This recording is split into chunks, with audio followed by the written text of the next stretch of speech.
With us today, we have Sebastian, the CEO and the founder of the Sandbox, and Sammy, the CEO and the founder of Across the Ages.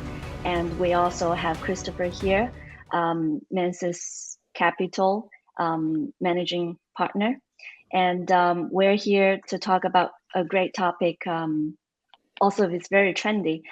And it's end of the year of 2021. And we have seen a huge growth in the NFT and Metaverse space. And we're at the crossroad, entering a new year here, and a lot of things are happening in the industry today.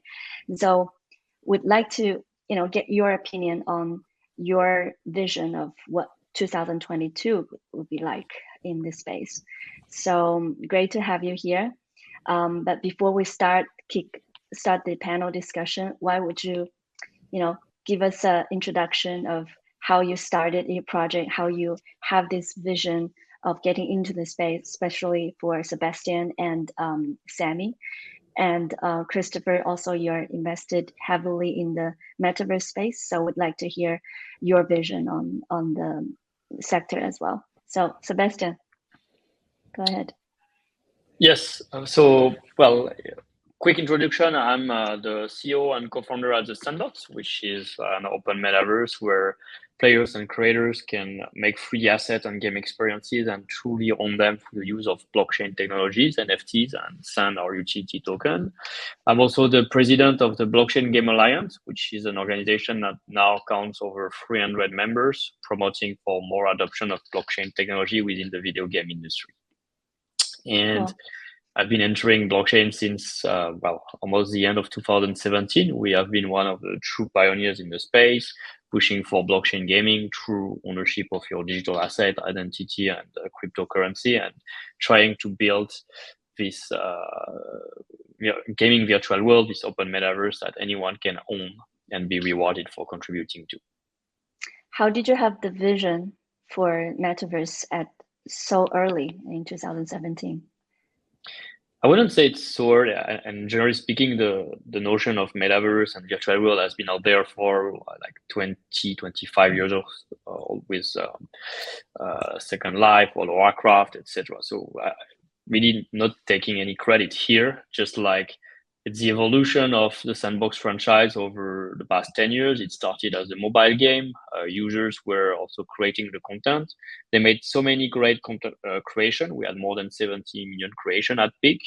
And in a way, we were frustrated not being able to reward those contributors, those creators, for all the time, energy they spent, plus the value they brought toward the product that turned into a financial success and led to the acquisition of our game company in 2018 by Animoca Brands. So when I dabbled with blockchain technology and I saw the first blockchain-based game, which was CryptoKitties, see the idea of owning NFTs and trading virtual cats outside of it, we say, well, it's great. So why don't we just apply this to do this, not just with the virtual cats, but just allow anyone to make their own NFTs and be able to monetize them this way, plus add the utility through our game makers so they can create games that they own and monetize. And that's how was born the idea of Sandbox back then. Right.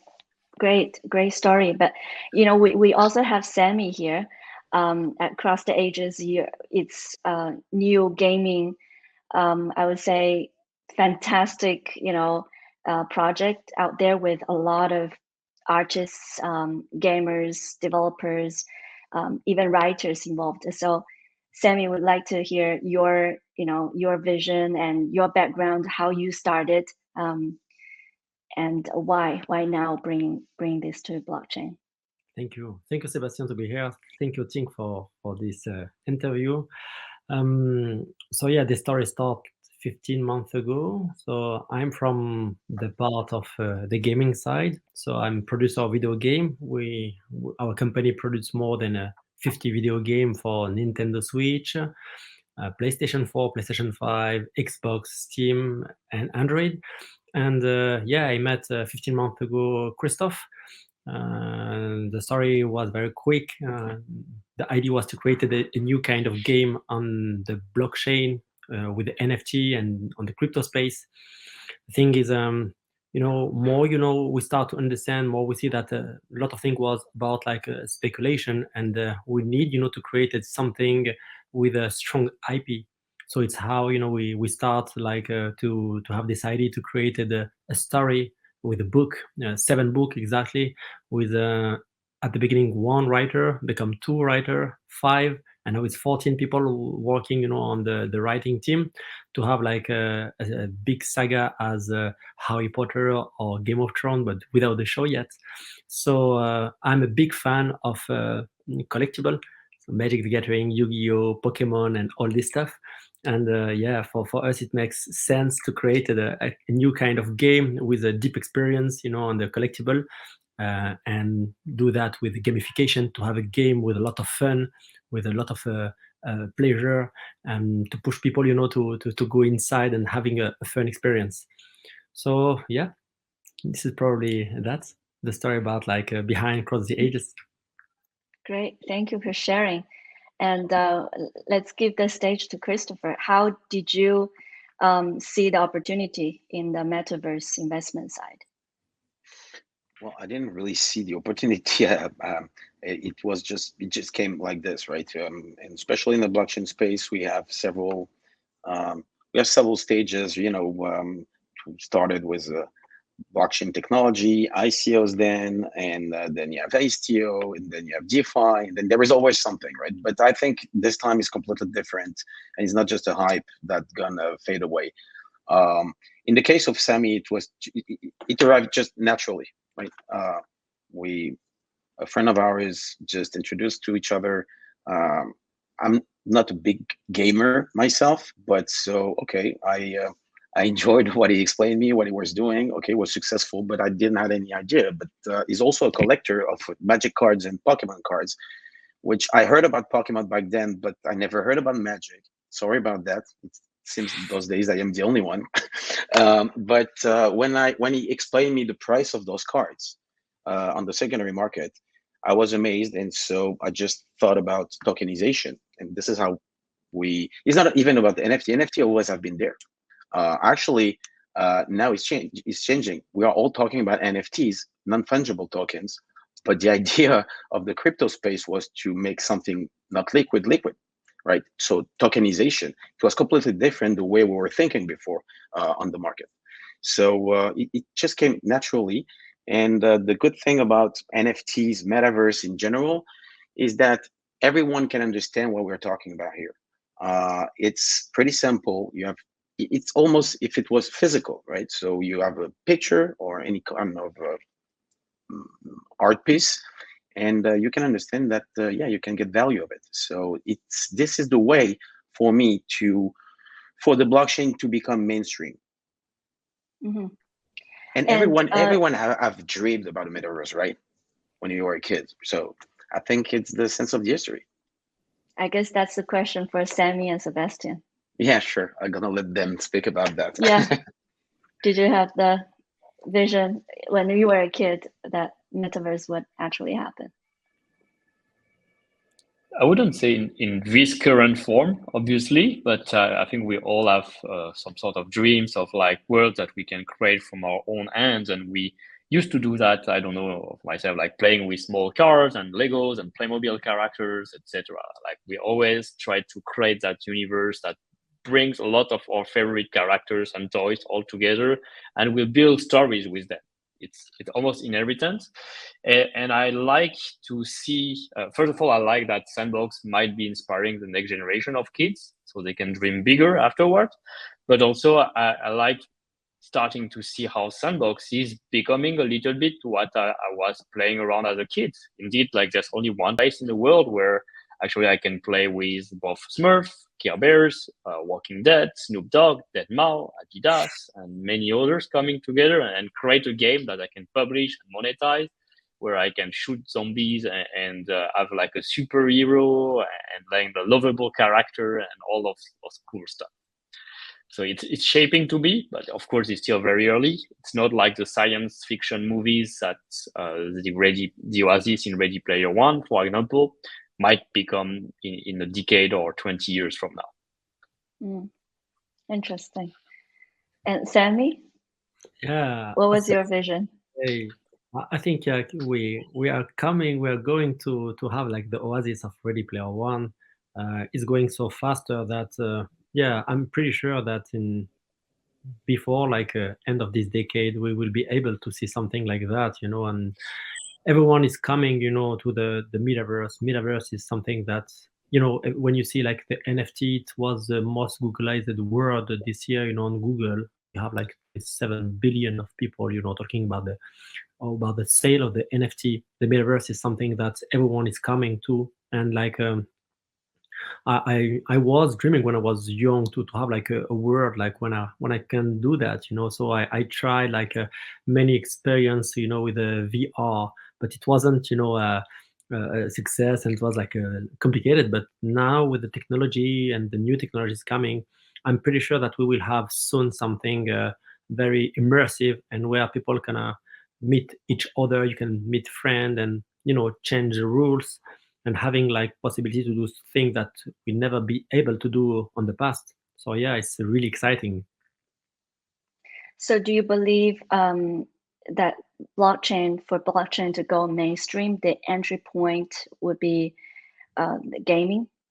And Definitely gamification gaming is one of the parts, one of the fun to play, and the play himself, you know, the game himself is the key, you know, of the metaverse. So you mentioned about play to earn.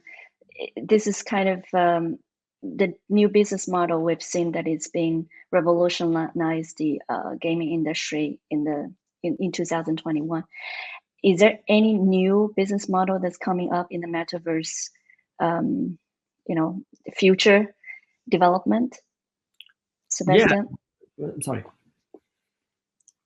There's definitely new development ongoing. Like we're asking originally that first question, like what is 2022 looking like? And well, at the end of 2020, I already predicted that NFTs and play to earn will become like mainstream in 2021. I bet I was not too wrong on that one, since we've seen like the rise of Axie Infinity this year, the rise of Sandbox and Metaverse, virtual land becoming one of the most valuable NFTs in the space with utility. And I think it's just going to keep amplifying over 2022 with several effects coming into shape. One is definitely like people are looking from just collectible or art NFTs, are looking at NFT with utility. It's utility that can come from playing game, and like you can leverage to earn a revenue or to create fun and engagement behind. The second is like once that now that the overall gaming industry is more in acceptance with discovering play to earn and bringing NFT to gaming. That translated this last week Ubisoft announcement. There's a great number of game studios, from the larger company to the smaller one, that are at least building one game with NFT now. All of those will go live in 2022, which means like we're going to see like the greatest exposure of all time among gamers toward NFTs. And that can only lead to one thing, like a huge acceleration in the space. Cool. Sammy and Christopher, I'd like to hear your opinion on this as well. What are some of the new, you know, business models that we will see in 2022 for Metaverse? Well, I'm pretty sure we're gonna invent a lot of different business model. There is also DeFi getting into it, a lot of mechanism to make money around it. But what is amazing is on the gaming side. For now, I think it was experimental. Even Axie Infinity, it came like this. It's people are winning money with it. That's perfect. That's fine. And now I think we're going to experience seeing some real games where it's not just about money, but it's about fun. And if you win money as well, this is going to be wonderful. I don't think that the creator of Magic imagined at first that those cards on the secondary market will be sold at those price, right?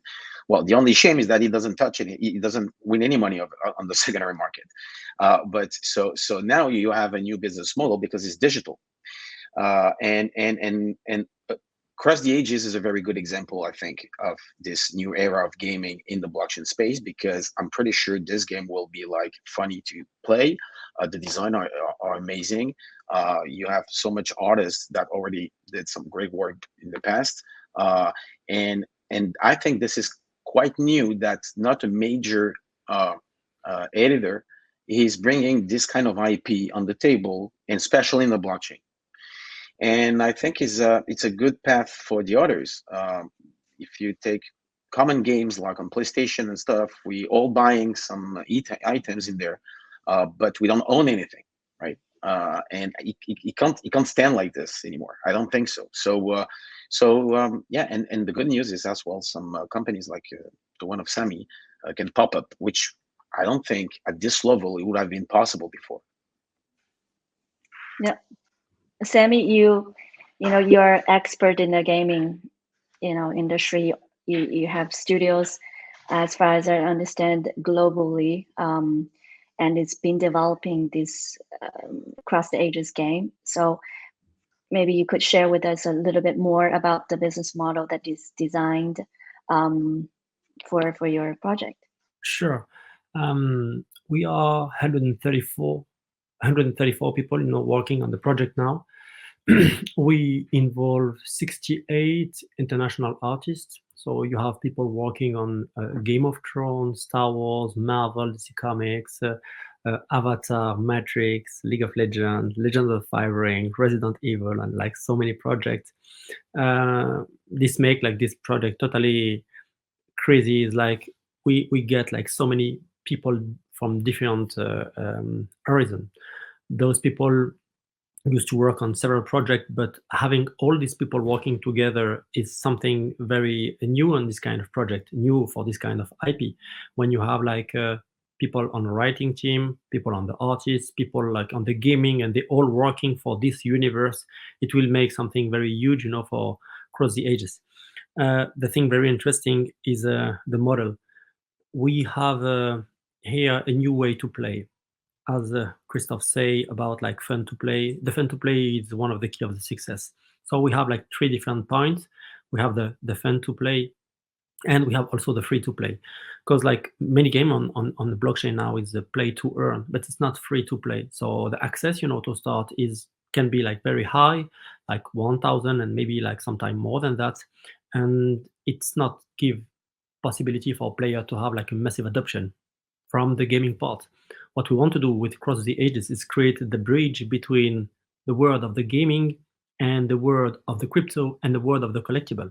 So yeah, we think that we're going to be able to do something where everyone will be able to play and have like immersive experience without coming, with a lot of money. Something like, $10, $20 will be give availability, for the player to play. For the minting, we're going to use like a chain, like as Polygon, to being able to have a small gas fee, because we know that using ERC20 today is a big problem for many games, and you have to spend like 100, 130, 150 just for minting a card. And we know that it's not possible, to having like the massive player. So yeah, we try, to doing like a way to include everyone, into the game, and having a part of gamification to bring all the people from gaming together on the same game. Fantastic. I guess my next question is for Sebastian. You started the Sandbox from 2017, and you've seen a evolution of the crypto and gaming space. Now with Cross the Ages, it's a new project gonna launch with professionals behind. So what do you see that this space is been changing? How do you predict will be the next stage to go to, and how would you guys work together? You're the pioneer, the Sandbox, in the NFT and Metaverse space. How would you see the collaboration with these new gaming projects and Metaverse project in the year to come?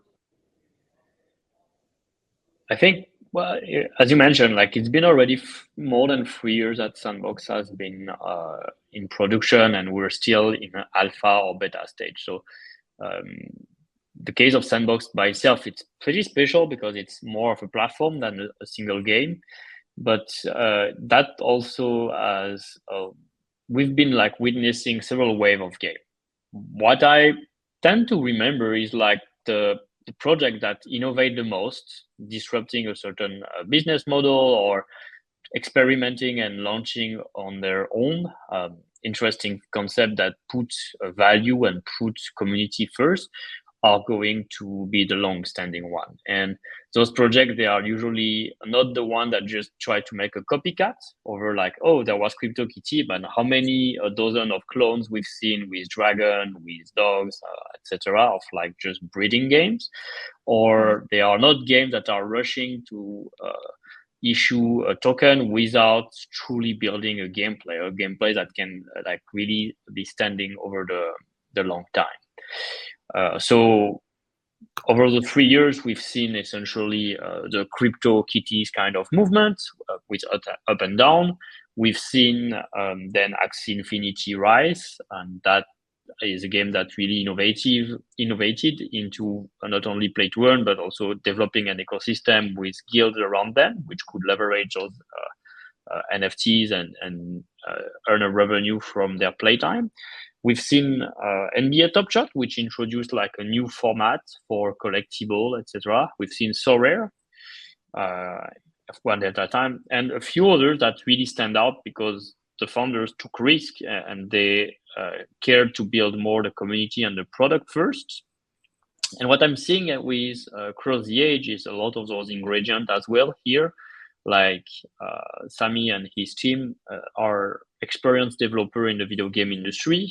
You can see that they already put a lot of effort and love and passion into like the content production, but going beyond, not just nice art. Like they develop a whole transmedia story. They created already a mechanism which I believe they probably be one of the first to use into like NFT based game where like the content you collect can be redeemed as a physical or can be coming back as an NFT. And there will be various perks of like assembling a whole collection of those cards. So some of the true aspect that card collectors have been cherishing before NFT existed, and translating it in a way that cater to mainstream audience in gaming. That's, I think, is probably be an effort that initially could be costly, in more like into development time, investment, resource, production time, but over time should pay off. And that's where I would encourage the new entrants that come in the space. Don't look for like the quick copycats, because essentially what we're seeing in any industry, like competition is great, but only the one that really innovate around the competition are the one that will be standing the test of time. Wow, that's well said. And I guess I can thumb up is you put communities first, players first, and see what is bringing them the most. Those are the ones who are gonna stay and innovate and bring more business models and help the development of the metaverse, right? Cool. And Christopher, I guess you're right now in Miami and attending all these NFTs events in the US. Can you tell us what you've seen that you can give us a prediction of the year to come? Well, I don't know if I can give a prediction, but I think Art Basel this year wasn't the same than previous years, right? I think that you had more parties and events from guys from the crypto space than the art space. I have been talking with some traditional galleries that are just discovering this. They don't really understand actually how you mint, how you do things, but their own artists are pushing in this way because everyone sees that there is a real market behind, and probably something. It's a new market share. Like now, anyone can buy it, right? Anyone can be interested. You don't have the same experience than going in a gallery. If you are 25 years old, you don't want to go in a gallery. People are going to look at you like, what are you doing here, right? You don't have the money to buy it, which is not true anymore. So yeah, it was amazing the way those events went, and the people you met. So I had a chance to meet the guys who's taking care of Justin Bieber. They are thinking about NFTs. This is the only reason why they were in town. So we can imagine music around or anything. I met also the guys who's taking care of Reese Witherspoon, the actress. And just after that, actually, she just tweeted just after Art Basel that she was looking into NFTs. So I had a good chat with them.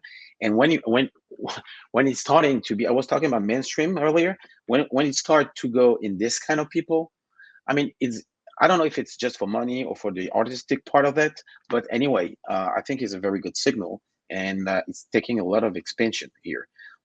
So we are in the US. We can believe that major companies, artists, because arts touch everything, right? Music, video, movies, everything. It's not just art. For now, we're talking about digital art, but it's gonna be something else. And again, probably so. Sandbox does the, I mean it's real for me. It's real estate. It's just typical real estate. And the way you can buy your lands over there or in Decentraland or anywhere, I mean it's just real estate, and they will have to be in those kind of spaces. So yeah, I think it's yeah, there is a lot of expansion here, and it's pretty amazing. So it looks like the whole physical world is going to move to the metaverse in the years to come, and that's the direction that we're seeing. And Christopher, you're saying we will see an expansion in that direction as well in the next year, with all these mainstream players, actors and actresses and artists, professional gaming studios here. So look, I just want to, I mean, I think it's amazing. This is the one-time opportunity that any kind of people are together.